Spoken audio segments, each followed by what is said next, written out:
Los Alamos, New Mexico, July 16, 1945, the atomic age is born.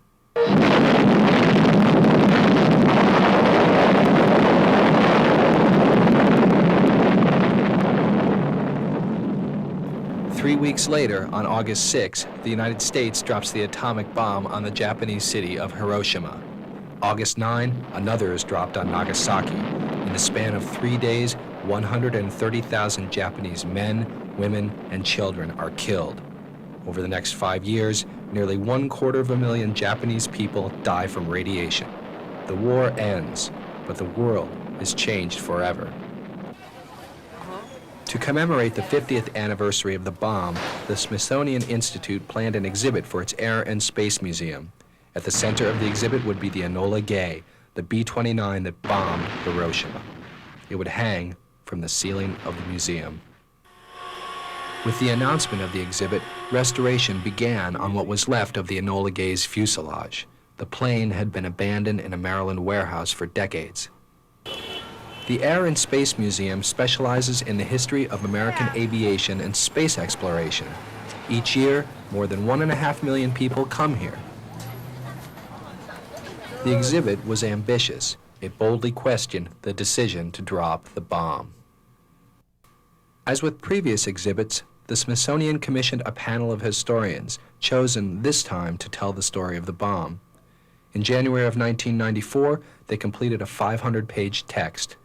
It was the script for what the Smithsonian called the last act, the atomic bomb and the end of World War II. It set off a fierce debate between scholars, activists, and veterans. There are people that lived it. They're the people that should be writing. We want to tell history the way history happened. But this is our national museum. And once again, we should have certain standards of accuracy. It's narrow-minded, right-wing bigotry. This is censorship, profoundly corrupting of an intellectual process that is very important to a democracy. This is the story of a debate. It's a debate over the role of our National Museum and a debate over history. When Albert Einstein emigrated to the U.S., he told President Franklin Delano Roosevelt that the Nazis were developing an atomic weapon.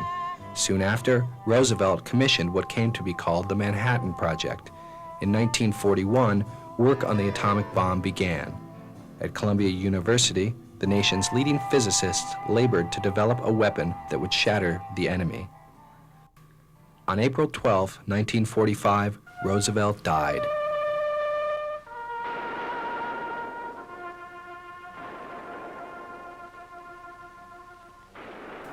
Vice President Harry S. Truman was sworn in as the nation's 33rd president. After less than 4 months in office, Truman authorized the use of the bomb. Since that day, historians question Truman's decision. The official answer came 2 years after the war. Truman's Secretary of War, Henry Stimson, published an essay in Harper's Magazine. Titled "The Decision to Use the Atomic Bomb," it explained that it was dropped to save between 500,000 to 1 million lives. That figure we now know from looking at the archives from Stimson's papers was a figure sort of pulled out of thin air. It had no archival basis at all. There's little question that the figure that Stimson and Truman have used of 500,000 lives is an exaggeration. The estimated number of casualties was based on 2 battles, Iwo Jima and Okinawa. The island of Iwo Jima, a 7-square-mile block of volcanic rock in the Pacific, was a base for Japanese fighter pilots. On Saturday, February 19, 1945, American Marines stormed Iwo Jima. On the first day of battle, 2,400 American soldiers were killed or wounded. In less than 5 weeks of battle, the death toll reached nearly 7,000. The next battle would be even worse.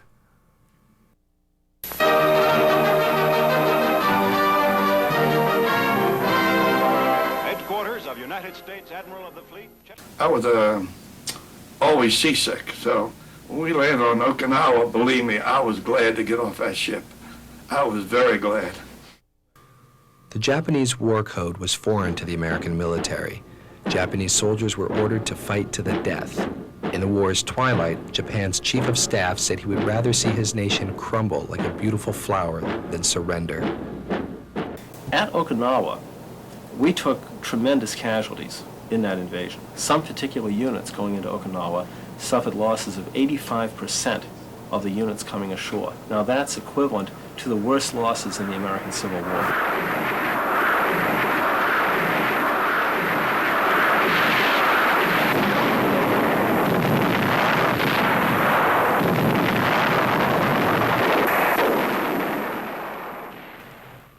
Americans captured Okinawa in late June, but the price of victory was enormous.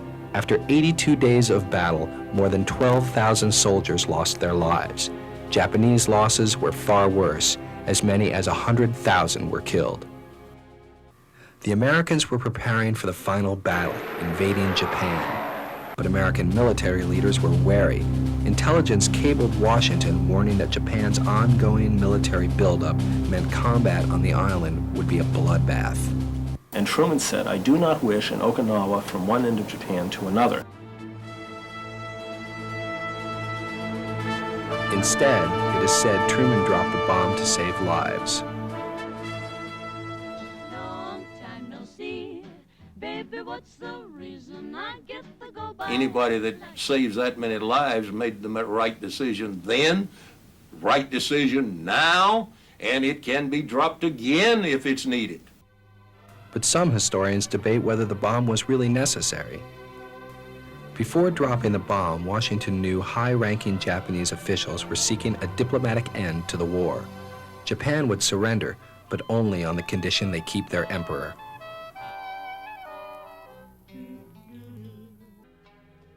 Emperor Hirohito was the embodiment of Japan's culture. To his nation, he was a god. Some historians argue that if Truman had made it clear from the start that Japan could keep its emperor, the war would have ended without the use of the atomic bomb. But on July 26, when Truman and the Allies demanded Japan's unconditional surrender, they made no mention of the emperor's fate. The Japanese did not accept or reject the terms of surrender. On July 28, Prime Minister Suzuki said the nation's policy toward surrender was one of mokusatsu. Mokusatsu is a word that has no equivalent in English. It could be taken to mean either no comment or total rejection. The United States accepted the reply as a rejection. 8 days after Suzuki's announcement, the U.S. bombed Hiroshima. 3 days later, an atomic bomb leveled the city of Nagasaki. Japan called for an end to the war.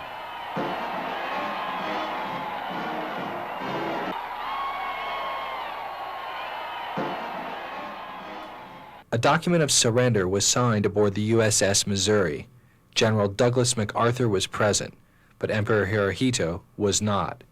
He signed the document back on Japan's mainland, far from the eyes of the world. He would not show his face in defeat.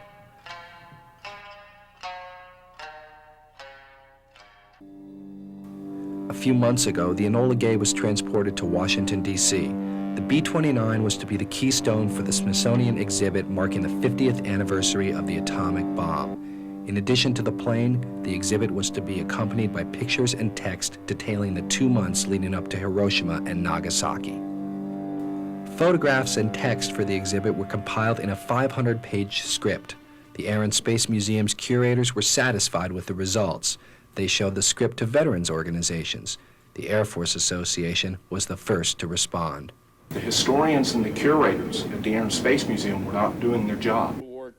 Veterans read the script and lashed out, calling it biased, inaccurate, and insensitive. Nearly 20,000 veterans signed a petition protesting the planned exhibit. All World War II veterans and the Enola Gay have been prostituted. It's certainly un-American.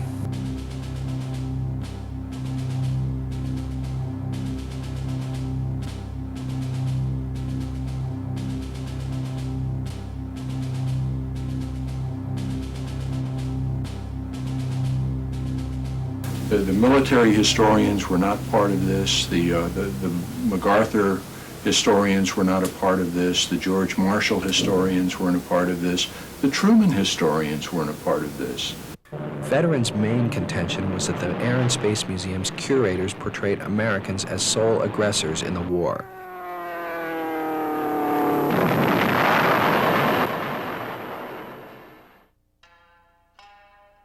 They also argued that the Japanese were shown as victims, a nation defending its unique culture against Western imperialism. Some military historians sided with the veterans. The notion that the Americans were fighting for imperialistic reasons and the Japanese were fighting to preserve their culture is utter nonsense. Veterans complained the exhibit lacked context and background to the events leading up to Hiroshima and Nagasaki. What we don't want is for a war to be taken out of context, showing only the last, what we call the last 2 months, this small pie shape, and not showing the 15 years of really naked Japanese aggression and brutality. The 1931 Japanese invasion of Manchuria was not mentioned in the exhibit's first script, nor was the rape of Nanking, where Japanese soldiers slaughtered over 300,000 Chinese men, women, and children. Additionally, the Death March of Bataan was ignored, as was the starvation of American prisoners of war. Anti-nuclear activists were also dissatisfied with the exhibition. They argued it ignored the lingering effects of radiation, not only in Japan, but in the U.S. Over 600,000 workers have been exposed to radiation, and my organization works with those people and does studies on their thyroid cancers and so on. That story at least has to be mentioned. You just can't say these bombs went off and they're just like fire bombs, they're just like conventional explosives. They're not. The most controversial section of the exhibit was Ground Zero. Here is the pictorial record of the result. At 0 point, directly beneath the explosion. The Smithsonian planned to show photographs of Hiroshima's maimed and killed. Veteran organizations said these pictures were too emotional. The American Legion and the Air Force Association called for their removal. They wanted more photographs of American casualties.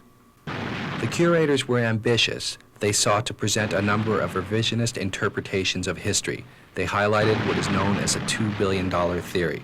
The theory goes something like this. The Manhattan Project was an immense undertaking. 160,000 Americans worked around the clock in 37 top secret labs over the span of 4 years. Yet it was more than just an investment of manpower and time. It was also expensive, costing American taxpayers more than $2 billion. It was, at the time, the single most expensive weapon in the history of the world. In the summer of 1945, the bomb was ready. Some historians, like Herbert Feisch, say Truman dropped it to justify its cost. Another theory put forth by the Smithsonian's Air and Space curators was the idea that the momentum of war spending forced Truman to drop the bomb.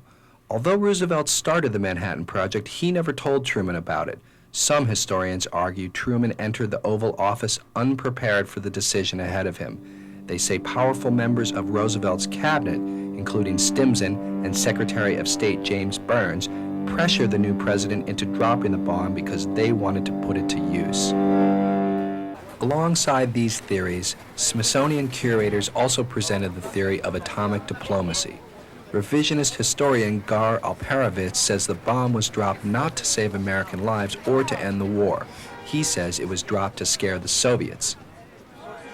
After the Nazis' defeat, the Soviets started breaking away from their American and British allies. They had become an occupying force in Eastern Europe.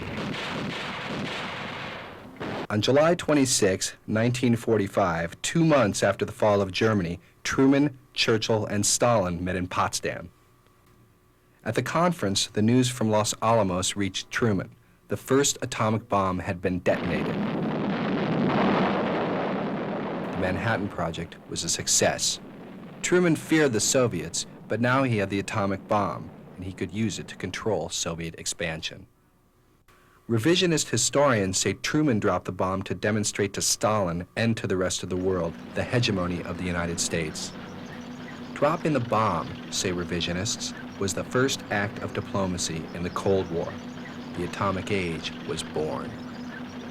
I think it was a combination of atomic diplomacy, incompetence, bureaucratic momentum, and in general, it was a story of a tragedy. Theories such as these were among the reasons the Smithsonian exhibition was branded un-American. Veteran organizations opposed it from the start. Political leaders soon joined in. Madam President, the Enola Gay represents a significant part of our nation's history, and its exhibition is long overdue. Unfortunately, the current script for this important exhibit, I believe, is seriously flawed and should be rewritten. As it is currently written, the National Air and Space Museum's script for the exhibit, The Last Act, the atomic bomb and the end of World War II, does not meet the standards set forth in the United States Code. Senator Nancy Kassenbaum led the debate, but freshman Congressman Peter Blute was the progenitor of Washington's involvement. On August 10, he sent a blistering letter to the Smithsonian demanding the exhibit be overhauled. A bipartisan group of 24 House members signed the letter. It was seemingly aimed at the ultimate feeling after leaving the exhibit that the United States was the party at fault, which, you know, to me and to many people is very offensive. It's not like it's a private institution where it's just any controversial item that comes forward would be displayed. It's our National Museum. As the National Museum, 3/4 of the Smithsonian's more than $450 million annual budget comes from taxpayers. The restoration of the Enola Gay cost more than $1 million. The exhibition cost an estimated $600,000. A number of politicians threatened to slash the museum's fund if the script was not amended. Whenever the taxpayers of my district's money is being spent, we're going to be at the table in some respect. That's how our democracy works. But academics saw Capitol Hill's interference as distinctly undemocratic. They aligned themselves with the museum. On October 22, 1994, more than 50 academics condemned the threats made by members of Congress. They called the interference historical cleansing. Responding to criticism, the museum revised the script again and again. After a 5th revision, the Smithsonian Castle raised its drawbridge. It had to make a final decision on the controversial exhibit. Outside the castle, critics demanded the National Museum reconsider its role altogether. Back in the mid-1980s, the Smithsonian took a new stance. No longer just a display of the world's cultural treasures and American heritage, it became a provocateur of thought. The trend towards not only the Smithsonian, but museums around the world is not simply to be warehouses where you hang an artifact, but you attempt to use the museum to educate a mass audience. The institution equates itself with a state university. Yes, it is government funded, but like any state university, it says it should be able to explore and present the issues it chooses, and to present them in a manner it sees fit, no matter how controversial or painful they may be. This is an American museum. It should be open, it should be robust debate, and it should celebrate freedom. With the Enola Gay exhibit, the Air and Space Museum tried to educate the public in what may be the most significant event in modern history. They presented a controversial subject that would spur public debate. Veterans, politicians, and some historians say it failed. Critics of the Smithsonian say this is not the first time. They point to previous attempts to embrace complicated issues that have produced miserable results. A favorite target of critics is the Smithsonian's American West exhibit of 1991. It portrayed westward expansion as racist, capitalistic, and environmentally damaging. For 6 years, Dick Hallion was a curator at the Smithsonian's Air and Space Museum. He is now one of the Enola Gay exhibit's prime detractors. I think what bothers some of us who were curators there at the time, who are gone now, or indeed some people who are still there and sort of muttering in the shadows, is that we think the institution's lost its way. We think it's lost its focus on what it's about. Critics argue the Smithsonian's perception of itself as an institution that functions like a university is misdirected. They say museums are vastly more powerful than classrooms. A classroom involves a free exchange of opinions and ideas. A museum's view is finite. It uses sounds and visuals to create powerful, lasting impressions. Because of this, critics say museum visitors are far more vulnerable to manipulation than students behind a desk. When you're dealing with the university, you're teaching, and teaching implies that you have a point of view. Curators of a museum are not, despite their claims, teachers of history. The Smithsonian's leadership and the curatorial staff tried to take unto themselves some of the trappings of a university without recognizing or appreciating that they really are a university. The museum's mandate for its future has not yet been decided, but by the beginning of 1995, Capitol Hill was anxious for a verdict over the Enola Gay exhibit. I think that the American people would be better served by a hanging of a kind, but not the plain. In January this year, 81 members of Congress called for the resignation of the director of the Air and Space Museum. On January 31st, the Smithsonian apologized to veteran groups. It announced that it had gutted the Enola Gay exhibit.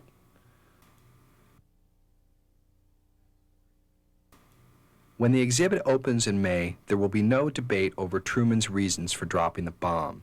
No historical theories will be present, no context for the war included. Instead, there will be a single plane, the Enola Gay, suspended from the Air and Space Museum's ceiling. After 1.5 years of bitter controversy, the museum capitulated.